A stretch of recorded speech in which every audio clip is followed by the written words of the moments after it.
گزارش یہ ہے کہ ترتیب میں بیٹھیں، ٹیکا نہ لگائیں، ٹیکا نہ لگائیں، ٹیکا نہ لگائیں، اپنی ترتیب میں بیٹھے، صف والی ترتیب ہی میں بیٹھیں تاکہ آنے والوں کو برابر جگہ ملے، درمیان میں بھی جگہ خالی ہے، آنے والے کو برابر جگہ ملے، بالترتیب بیٹھ جائیں، صف بناتے ہوئے بیٹھیں تاکہ آپ کو مجلس میں خلل نہ ہو، کیونکہ یہ مجلس ویسی مبارک مجلس ہے کہ اللہ کے رسول صلی اللہ علیہ وسلم نے فرمایا کہ اگر کسی نے اس مجلس کے اندر کسی کاڑی سے کھیلا تو بھی اس کا جمعہ نہیں ہوا۔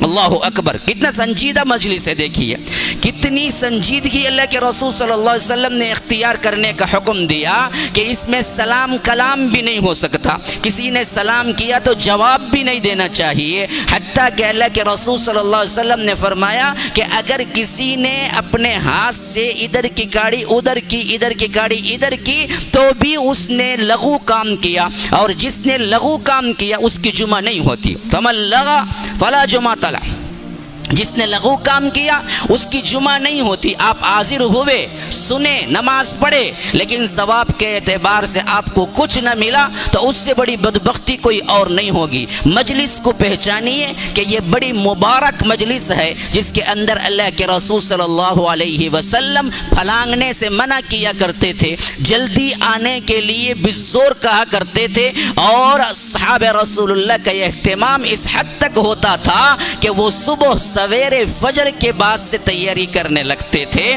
اور پہلی گھڑی میں آنے کی کوشش کرتے تھے۔ تو اللہ تبارک و تعالی ہمیں اپنی رحمتوں میں رکھے کہ میں یہی کہتا ہوں بھائیوں کہ جمعہ کے لیے تیاری کے ساتھ امام کے ممبر پر چڑھنے سے پہلے آپ آ جائیں، ورنہ آپ کا رجسٹر میں نام نہیں ہوگا۔ فقہ کی حیثیت سے شاید آپ کی جمعہ مل جاتی ہے، لیکن فرشتے جو رجسٹر کرتے ہیں اس رجسٹر میں آپ کے جمعے کے ادا کرنے والوں کا نام نہیں ہوتا ہے۔ اللہ کے رسول نے فرمایا کہ جمعہ کا خطبہ شروع ہوتا ہے تو فرشتے جو دروازے پہ کھڑے ہو کے نوٹ کرتے ہیں وہ اپنا دفتر بند کرتے ہیں اور آ کے مجلس میں بیٹھ جاتے ہیں امام کے ساتھ خطبہ سننے کے لیے۔ پھر کوئی آتا ہے تو اس کا نام رجسٹری میں نہیں ہوتا، رجسٹری میں نہیں ہوتا۔ کون چاہے گا کہ اپنا نام رجسٹری میں نہ کروائے؟ راشن کارڈ میں تو ہوگا لیکن جمعہ کی محفل میں تمہارا نام نہ آئے گا۔ کتنے افسوس کی بات ہے، میں دیکھ رہا ہوں کہ اہل الحدیث محلہ ہے اور اہل الحدیث مسجد ہے۔ ابھی میں جب آ رہا تھا تو سنا کہ کیا پورے اطراف و اکناف کے جتنے علاقے اور مسجدیں اور جتنے گھر ہیں وہ سب کے سب اللہ کے فضل سے کیا ہے اہل الحدیث گھرانوں کے لوگ ہیں۔ بڑی خوشی ہوئی، ایسے محلے ہمارے چنئی میں دیکھنے میں تو نہیں آتے، لیکن جب میں ممبر پہ چڑھ رہا تھا کہ 2-3 صف دیکھ کے دل بیٹھ گیا کہ اہل الحدیثوں کی یہ حالت ہو تو پھر ہم کہاں جا کے دوسروں کو بولیں گے؟ جب باڑ ہی فصل کھانے لگے، کھیتی کو بچاوے کے لیے باڑ باندھی جاتی ہے کہ تاکہ جانور وغیرہ آ کے کھیتی کو نہ چر جائیں، اور وہ باڑ ہی کھیتی کو کھانے لگے تو پھر کھیتی کو بچائے گا کون؟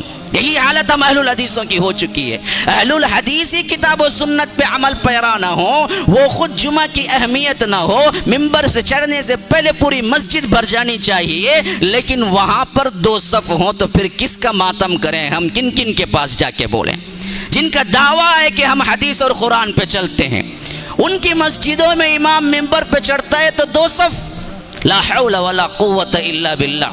اس سے بڑی افسوس کی بات میرے لیے کوئی اور نہیں ہے۔ تو یاد رکھیے مسلمانوں، جمعہ کی جو اہمیت نہ کرتا وہ دیوانہ پاگل ہی کر سکتا ہے یا تو جاہل کر سکتا ہے۔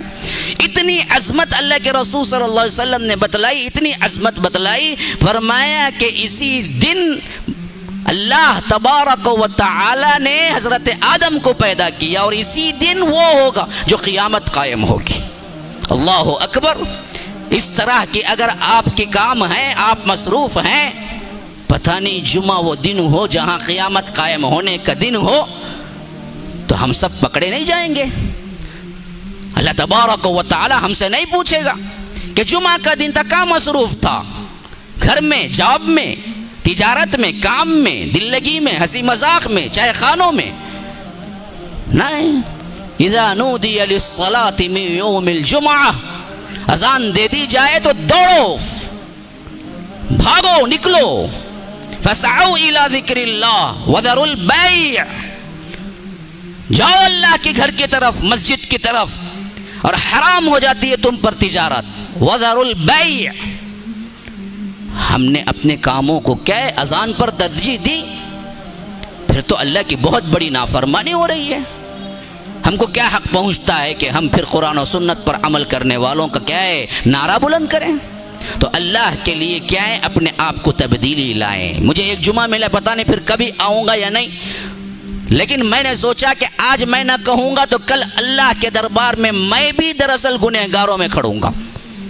میں جہاں دیکھا جو دیکھا میں آپ کو بیان کر رہا ہوں کہ یہ بالکل غلط طرز ہے.